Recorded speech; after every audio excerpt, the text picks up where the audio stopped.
You've probably seen Lapua's small rifle primer 6.5 Creedmoor brass. In this video, we're going to take a look at not only that, but the new large rifle primer variant. Oh, and I'm also going to give you my first sneak peek of the AMP Bullet Seating Force press from Annealing Made Perfect.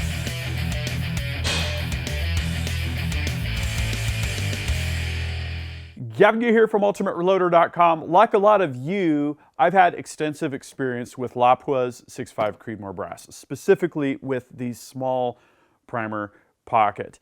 I've tested a bunch of different components and done shooting stores with it, one of which that you're going to want to check out is the Berger 156 grain Elite Hunter bullets. I've tested and evaluated a bunch of other scenarios and rifles, including my Ruger Precision Rifle and so on and so forth with it. Recently, I've also had some hands-on experience with the large primer pocket variant. One of the stories that you're going to want to check out is the load development that I did for 25 Creedmoor. Built a custom rifle, did some quick load workups, and I saw very low SD numbers down in the 4 feet per second range and very tight 3-shot groups as I was working up that load. Basically shots going into one hole. Really amazing stuff. And the large primer pocket variant is a recent addition to the lineup. There's a number of reasons why you might want to go with large primers over small primers. I'll get to that later in the video. What I wanted to do was to take a look at some scientific data that I've collected. There's two things here that are going on. One is how good is this Lapua brass in general? And then the second is if you take the same exact manufacturer and the same chambering, 6.5 Creedmoor in this case, what are the differences between the small primer pocket variant and the large primer pocket variant? Do they have the same consistency? Do they have the same case capacity? Do they have similar weights? We're going to get into all of that data as we walk through and then talk about some of the reasons why you would go with small primer pockets or large primer pockets. Before we get into the data, I want to talk about the new scale. I just featured a video on the channel. This is the A&D EJ54 D2 from Cambridge Environmental. Cambridge Environmental is my official scale partner. I was talking to them recently and they said, hey, we have a scale that has a sensitivity, the ability to sense and detect 0.003 grains, 0.003 of a grain. That's 1/2.5 millionth of a pound.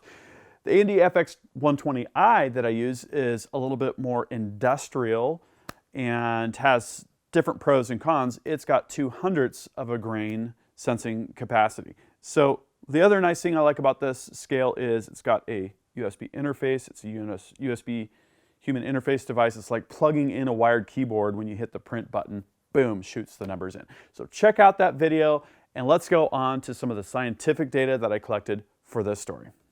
So what I did for these tests was I took 10 pieces of brass from a particular lot for small and a particular lot for large.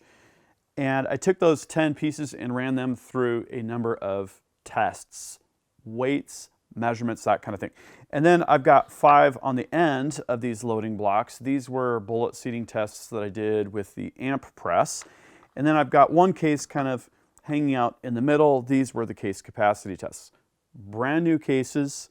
I inserted a brand new primer and then filled them with water and weighed that water.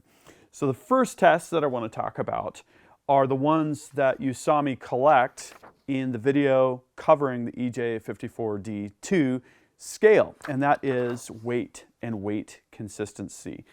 So for the large rifle primer, we had an average weight of 164.55 grains.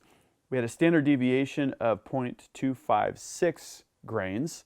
That's the statistically important number reflecting its consistency. And then the extreme spread, which was basically the heaviest case minus the lightest case, varied by 0.84 grains. The small primer pocket variant had an average weight of 164.9 grains, a standard deviation of 0.161 grains, and an extreme spread of 0.53 grains. The average weight was very close, within 0.35 grains between large and small. So the average for the small, average for the large, with way under a grain, about 1/3 of a grain. But the winner, I would say overall, with consistency on weight alone, would have to go to the small primer variant with the standard deviation of 0.161 grains. That is a very, very tight control and consistency number for weight. Next, let's talk length and length consistency for these cases. For these tests, I used a set of Bluetooth connected 0 to 6 digital calipers with a resolution of a 0.005 of an inch.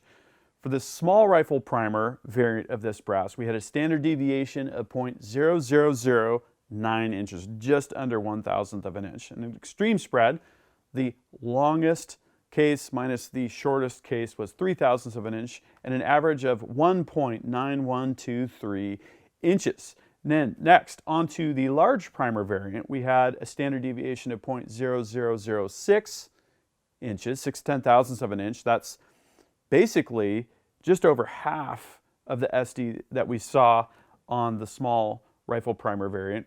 An extreme spread of 0.002 of an inch, 2/3 of the number we saw for the small primer brass, and an average of 1.9121 inches. These sets of numbers are both really good, but the slight nod goes to the large primer variant. Now let's talk about one of the most critical factors for rifle brass in a precision context, and that's case neck thickness and case neck thickness uniformity. In other words, if you go all the way around the case neck, how much variation do you see in that thickness value? And for this set of tests, I used a precision micrometer. This is a digital micrometer with an accuracy of 1/10,000th of an inch and a resolution of a 0.5/10,000th of an inch. So what I did was I took that ball micrometer and I measured 4 different spots and then produced my standard deviation and extreme spread numbers for each of those and then averaged everything down. So for the small primer, we had a SD of 2.4/10,000ths of an inch on that case neck thickness number. And we had an extreme spread of 0.00095. So we held less 1/1000th of an inch variance between the very thickest point on all 10 cases and the very thinnest point on all 10 cases. Pretty awesome. And the average was 13.7 thousandths of an inch. That's going to be a critical number if you're looking at bushings to size your necks for the appropriate amount of bullet neck tension and so on and so forth. If you're going to have dies honed, again, very, very critical number. For the large primer variant, we had a standard deviation of 2/10,000ths of an inch on case neck thickness. That is outstanding. An extreme spread of 7/10,000ths of an inch and an average of 13.7. So the same, essentially, the same average number. This is great. So we could basically interchange these two types of brass and use the same bushings or the same honed dies and get essentially the same bullet neck tension, which is really awesome. So for these numbers, the slight nod goes to the large primer pocket variant. Okay, how about case capacity? The specified case capacity for 6.5 Creedmoor is about 52 grains of water. What you do is put a case on the scale, zero out the scale, and then fill it very carefully with water with a precision syringe. I like to flick the case when I'm about half full or more to make sure that there's no trapped air bubbles or anything like that. And then when you get to the case mouth, you're looking at with that surface tension. It's not bubbled out, it's not concave, it's perfectly flat. That's my method for measuring it. And what we saw with the small primer pocket variant was 51.09 grains, and for the large primer pocket variant, we saw 51.07. This surprised me. Very, very close in case capacity. I thought with the base of the case, being stamped for a small primer pocket in one case and a large primer pocket in the other case, that we might see a bigger difference. That was not the case. I might not understand the manufacturing method well enough to know how that could be so close. And we were at 98.25% of the specified case capacity, and that number does vary wildly depending on the manufacturer and so on and so forth. So I would call that basically right on. So I got to wondering, if these case necks are almost identical, what would things look like if we used the new Annealing Made Perfect amp press? This is a motorized press with a very precision load sensing cell that can tell what the forces are over the entire length of inserting a bullet. It produces a graph of force versus distance. It's a little bit like that TriggerScan TS11 device that you've seen here on the channel. And this tells you a lot about what's going on with your brass, specifically the case necks. I thought if we took brand new cases, and I used Berger 140 grain hybrid bullets. These are kind of a mainstay for me for testing 6.5 Creedmoor. You know, would we see really any differences between the large primer pocket variant and the small primer pocket variant? You could view this as a lot to lot test. You could use this as view this as a comparison between these two types of brass.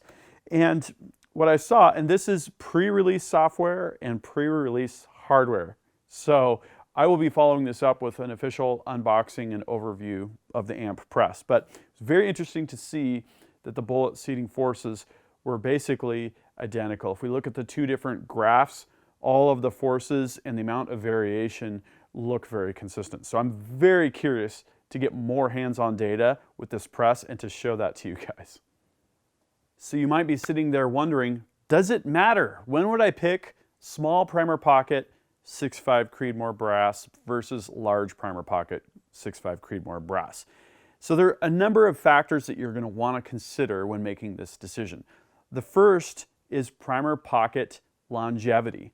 There is a ratio between the surface area of that circle, essentially, the diameter of the primer pocket, and the amount of bearing surface for the press fit of the primer into the pocket. And it just so turns out that the ratio is more favorable for small primers. There's a lot less force because of that decreased diameter, right? Pressure is force per area. You take the area way down, the force goes way down. But there's a little bit less bearing surface, but it works out so that basically small primer pockets will perform better over subsequent firings, especially in super high pressure scenarios. I could basically do a whole video on this, and if you guys want to see that, drop a comment and I'll put that in the list. It'd be interesting to look at that from kind of an engineer's perspective. So that's one factor. The next factor is velocity consistency. Some people have noted under some circumstances that small primers can produce more consistent velocities, and consistent velocity is a supercritical factor when you get out to 1,000 yards and beyond. It's going to help tighten up that vertical shot dispersion. But what about ignition performance? Let's say you're hunting up in Alaska on a $20,000 sheep hunt or something like that. You've flown in on a de Havilland Beaver plane to this remote area or whatever, you scaled up the hill. The gun has got to go bang when you've got that animal in the crosshairs. And basically, if you're looking for the best ultra low temperature performance, you're hunting in negative 20-degree weather. I personally would go with the large primers because they can pack a little bit more punch. They can be a little bit more consistent. It's the default primer for 6.5 Creedmoor. It's kind of what it was designed around. Okay, the last factor is what components do you have on hand? Nobody's got primers right now. Well, nobody that maybe didn't prepare well enough or didn't decide in time that they wanted to reload now that we're in this huge crisis. So what if you only have small rifle primers, or what if you only have large rifle primers? That would be a great reason to get the appropriate brass and use those primers. They're both going to work under almost any circumstance, right? Finally, what about your equipment? If you've got a progressive reloading press and you want to leave it set up for large primers, maybe you also load 45 ACP or 308 or something else on there. Or what if you have a press set up for 223 and you also want to load 6.5 Creedmoor? Well, that would be a great reason to choose one primer size over another. I hope that helps you make the decision. Well, this has been a lot of fun. I can say from these numbers that this is definitely top shelf brass. Lapua makes really, really good brass. Talking behind the scenes with a number of people, including the team, Matt and Alex down at Annealing Made Perfect, this is really, really good stuff. And it's great to have the choice between small primer pockets and large primer pockets. If you found this video useful, please give it a thumbs up. And of course, I'd like to know, what do you think? Do you use this brass? Do you prefer small primer pocket Creedmoor brass or large primer pocket Creedmoor brass? Please drop a comment and make your voice heard. Let's start a discussion. Also, down there, links in the video description. First link will be to an article with links to product pages and more info. All of this nerd out data will be down there as well. Also, make sure you subscribe with notifications. I'm on Patreon. I've got Ultimate Reloader shirts at the Ultimate Reloader store. As always, thank you for watching. Until next time, happy shooting and happy reloading.